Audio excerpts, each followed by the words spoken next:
Welcome to Parsecs. It's our second episode of Parsecs on the Rebel Scum podcast channel. Ooh. This is Brock. I'm James. This is the show where we talk about Solo, a Star Wars story, exclusively because nobody is more excited for it than me. Oh. Maybe Alden Ehrenreich, maybe Ron Howard, maybe Disney and Lucasfilm after what is The Last Jedi. It's only made $1 billion. Yeah. But I'm super excited for it. You're excited for it? I am very excited for it. But I am a Star Wars fanatic, so I will watch anything. So people in Germany have seen footage from this, and you're going to read their reaction to it in just 1 second. But before we get to that, this week on episode 78 of the podcast, which has not been recorded yet, it will be recorded next week. You don't know this yet, but one of the news stories we're going to talk about on the Holo News is a Reddit user has ranked the Star Wars films according to divisiveness. Meaning what? So the most divisive versus the most divisive between fans to the least. Oh, really? Yes. I was thinking about that today. Yeah. Go ahead. So someone on Reddit did this. I will not say what is number 1 or 2, but I will let you know the least divisive voices, the one that everybody can agree on. They're like, yeah, it's pretty good. Is Rogue One. Yeah. Rogue One. And when you think about it, you could say you don't like it, but I don't think anyone really hates it. No, yeah. Like, it's not my favorite. Or like you're kind of you're like, oh yeah, whatever. And it made sense. And so I'm thinking right now, what do you think Han Solo making at the bottom? I'll say the second lowest one was Empire. The least of us? Yeah, the least was Rogue One, and then Empire, and then the top one was Last Jedi. Yeah. But do you think Han Solo has a chance of being right there with Rogue One? Yeah, because it could be anything. I think what'll hold back is people still butthurt about Last Jedi. That's right, butthurt. And anyone that doesn't like I don't know how to describe it. A Han Solo fan that just does not like Alden Ehrenreich, if that makes sense. Or but it'd be like after they saw the movie, right? So it's like, if they don't like it, then it'll go. If they don't like him, it goes out the window, right? Yeah. So, but like, I don't think that. People are weird about certain things, right? Like, it's like, I should have been Akbar. I'm like, why? Why should Akbar do anything? If he's in the background, that's enough. Well, when the trailer drops, again, maybe this Sunday, maybe next Sunday, maybe the following Sunday, maybe Monday, maybe we don't know. When we know, you'll know, obviously, because that's how it works. We are going to do, we have a bunch of shows scheduled for that day. One of them will be a vote of no confidence, and as long as Ehrenreich says one line of dialogue, the vote of no confidence will be his performance. And, and not his performance, but do we, and by we mean Rob and whoever he's doing it with, think that Ehrenreich can pull off Han Solo? And anyway, Brock, why don't you read this article from, you got it off of Movie Web? Yeah, Movie Web. I'm sure they're not the ones that broke it, but... No, it was Movie Web. From a German Disney event. I was not invited to. They got the electronic press kit for Uncle Ron's Han Solo movie. Teaser or trailer is more likely really close to being released because of this. And the fans in attendance were very enthusiastic. Filmmaker Holger Frick is the one who took to Facebook to share his thoughts on Han Solo. And here they are. I just saw a sneak peek, EPK reel, of Solo, a Star Wars story. And I must say, I'm really, really overwhelmed by how freaking good it looks. Nothing about the story yet. Alden Ehrenreich is amazing as Han Solo, and so is Donald Glover as Lando. Emilia Clarke and Woody Harrelson look awesome, and it definitely had an old Star Wars feel to it. Looks like this could be the fan service movie some of the old Star Wars fans wanted from Episode 8. And is there anything else in here that's important? That was pretty much all. That's pretty much it. But that's saying a lot. I mean, I don't know a lot of Germans, but I would argue that they have a higher level of what's the word?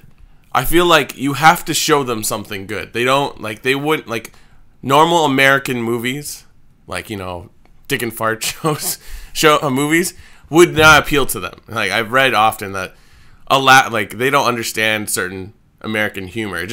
They understand it, but they don't think it's funny. So for a Han Solo movie to do well in the German market, or for critics, I'm basing this on nothing. I'm just assuming. I think that's pretty good. But for any critic to say, "Oh, this looks great," so is it a trailer they saw or just like a sizzle reel? No, it looks like it's not a sizzle reel.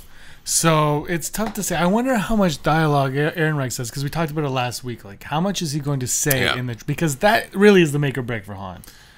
So that says a lot. Like, it's not a trailer; it's just a sizzle reel. Like, it could have been interviews, it could have been a lot of things, right? Like, so for who knows how long it is, maybe a minute, maybe 2 minutes, to be like this guy, or the fact that he says it's like Freegan, Freaggin.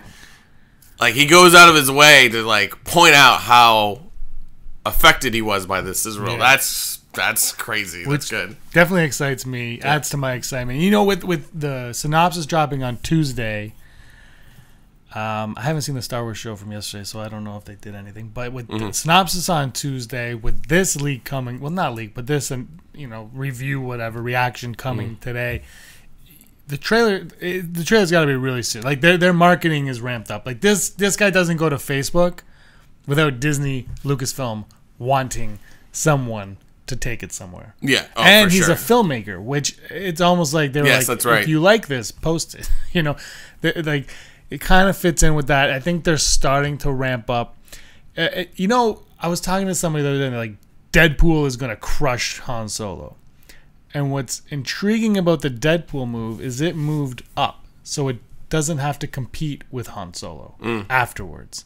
Because so Fox moved the date of Deadpool so that it wouldn't be greatly affected by Han Solo, which means that somebody somewhere at Fox, who's not owned by Disney, believes, though, that Han Solo is good enough to have legs. Whether or not they're right, I have no idea. Like, sometimes they're wrong, but they hire people in these jobs who are good at their jobs, presumably, and that has to tell. Like, and people are looking at it from the other way, like, oh, Deadpool is moving. No, Deadpool is moving away because, like, they might have a film here that is going to surprise people at how good it is, and it might not. It's not going to open massive. It's going to open, respectably. Over 100 million. Over 100 million. It's not going to be Justice League. It's going to definitely be over 100 million. Yeah. But if it's good, it's going to have legs, which is unusual for the summer. But it's also Star Wars, which hasn't been in the summer since Revenge of the Sith. So, it's very intriguing to me. Yeah, it's a good point, because it's sort of like, well, why don't you just show all the movies? They all own them. They're going to make money. But, like, it makes sense. We want all the money this weekend for this movie, and we want all the money for this movie at that weekend. Because if the box office numbers are good, then they'll pay. They won't be a flop, right? Like, that's the whole point. I keep forgetting that Disney now owns Fox. I'm like, holy crap. Well, I don't think, though, anything matters. I think it's still 5 months till, like, it's official. Oh, yeah, but still.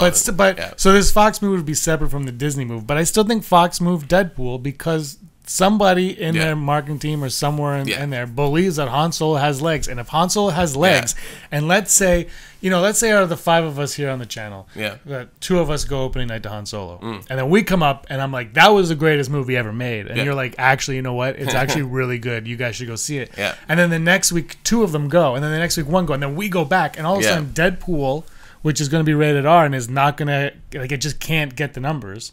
People will buy tickets for Han Solo to go see Deadpool. Yeah. You know what I mean? Like, all of a sudden, that's affecting Deadpool now, in a way. Yeah. And look, Deadpool's going to be huge. I'm not saying it's not going to be huge. I'm just saying, but I get what you're saying. Like, if Han Solo's good and not everybody goes right away, that's what gives it... You're not going to bring your nieces and nephew to go see Deadpool. Although my parents aren't going to go see Deadpool. When I did see Deadpool, there was a family behind me. And then a woman came up and she goes, Dad, this isn't Kung Fu Panda 3. And they all had to leave the theater, and they were late for Kung Fu Panda 3. I felt so bad because they were there for about a half hour before the movie. Yeah. I was like, oh, guys. I felt bad for them. But no, you're right. They're not going to... Your parents are going to see Deadpool. Han Solo, and let's say your parents don't want to see Han Solo because it's in the summer or whatever. Yeah. It's Han Solo. I don't need to see that. But then you're like, you guys have to see it. They will go see it the next weekend or the weekend after, and all of a sudden, you start to affect the movies that came out after. Yeah, and it's got that old Star Wars feel. So like maybe this will feel like a a Smokey and the Bandit sort of movie or like a buddy cop movie. Maybe I know they're not cops, but like. Yeah. I could see a Lando Han sort of Berton Riggs sort of vibe, even though one of them isn't older. And if that is the vibe of it, then like this will speak to the Generation X or baby boomers crowd. They'll be like, yeah, I remember these things. And somebody commented, they're like, I don't want fan service, I want a good story. But I commented, I think there's something to fan service, though. And you know what? Not every movie has to be fan service. But if you're going to do a Han Solo movie, that in itself is fan service. And when everybody's bitching and moaning, I didn't want a Han Solo movie. They're both subjective, though. Well, they are, but I mean, you know what I mean. But look, like everyone was complaining, like I didn't want a Han Solo movie. I never asked for this. Well, you're getting it. Like it doesn't matter. Too like bad? I mean, now I'm excited for it. But when they first announced it, I'm like, that's weird. Why would? And then you find out, I talked about it in my high ground where Kazdan was like, I want to do the Han Solo script. I want to write that script. There's something about Han Solo that people love. He's my favorite. Yeah. Like, people love Han Solo. He's... Yeah, like if you get Lawrence Kasdan to do anything Star Wars, you just do it, right? Yeah, and apparently it was a great script, and that was not translating in the first 5 months of production. They were like, nah, we're going to do it our way. Yeah. This is not the movie we want to make. We want to make this movie. So they hired Uncle Ron. Uncle Ron made that movie. And I think they got Uncle Ron because Kasdan is legally not allowed to direct it because of union rules and whatnot. Right. So, okay. And again, we talked about this last week, is we don't need to know that information. No, we don't. We should not be privy to that because... like I said, critics are the biggest jackasses. They're going to go into Han Solo and be like, well, you can see right here, the cinematography changed. It didn't change. It's the same cinematography. Shut up. And that's what's going to happen. There's going to be like 5 reviews at least.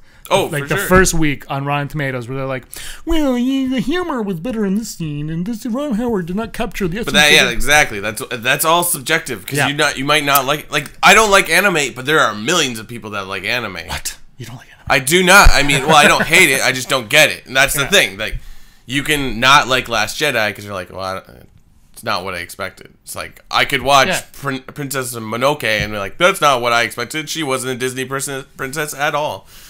But you know what I mean? Like, if it's a bad movie, say it's a bad movie. But if it's a bad movie because if you think it's a bad movie because of what you read in the past, that's just. I wouldn't even say it's a bad movie. Just say you don't like it. Yeah. Like that's like. You can't gauge bad movie. I mean, you could say, The Room is a bad movie, but people love that movie. So it's like, it's a matter of like, do you enjoy it? That's why you go to the movies. You go for an experience. So if you didn't have that experience, then there you go. Yeah. So anyway, the expectations for this movie, they're not high. That's what's fantastic about it. Yeah. Marketing is ramping up. We're hearing good things about it. We heard good things about the script, and now this first bit of footage we're hearing good things about. Do you guys think it's going to be good? And look, if you think it's going to be bad because of Disney, that's a different thing. So this is the same type of thing. Just don't worry about Disney. Just worry about this. This movie started before Disney took over. Yeah. This was George Lucas's idea. George Lucas wanted to do a young Han Solo movie.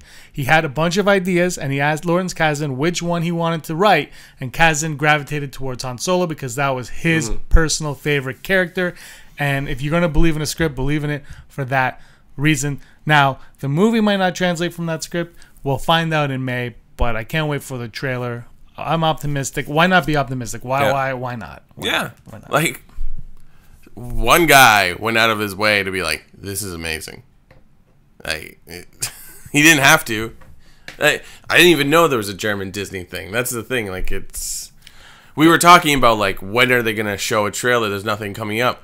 There's a Disney. That could have been that moment. Even though it's not in an American city or something like that. Like, it's universal. Like, so... I don't think we are fully aware of the plans. Is what I was trying to point out there. So, yippee hooray! All right, guys. Thanks so much for watching. We really, really appreciate you taking the time out of your day to join us on the Rebel Scum podcast. This is Brock. I'm James. You can follow us on Twitter and all that stuff. We won't bog you down anymore today. But we will let you get back to the rest of whatever you are doing. Enjoy it. Thanks again for watching. Please like and subscribe if you liked it. And if you didn't, please like and subscribe because it helps us. And maybe we'll agree with you one day or disagree. Yeah, maybe. You know what's fun, though, is disagreeing. Yeah, no, it's still fun. I would think that's what the whole point of the internet it is. is. I got a couple emails yesterday from people who I really disagreed with, but respectfully, and we went back and forth and we had a conversation. Yeah. It was nice because, like you said, it's all subjective and it's Star Wars and it's fun. At the end of the day, this is fun. It's just a movie franchise. It's more than a movie. It's a lifestyle. Thanks a lot. And Brock, you were always scum. Han Solo scum. He's a smuggler. Hey scumbags, thanks for watching. Don't forget to give us a thumbs up on our video. As always, please subscribe to our YouTube channel, Rebel Scum Podcast, for all the latest videos.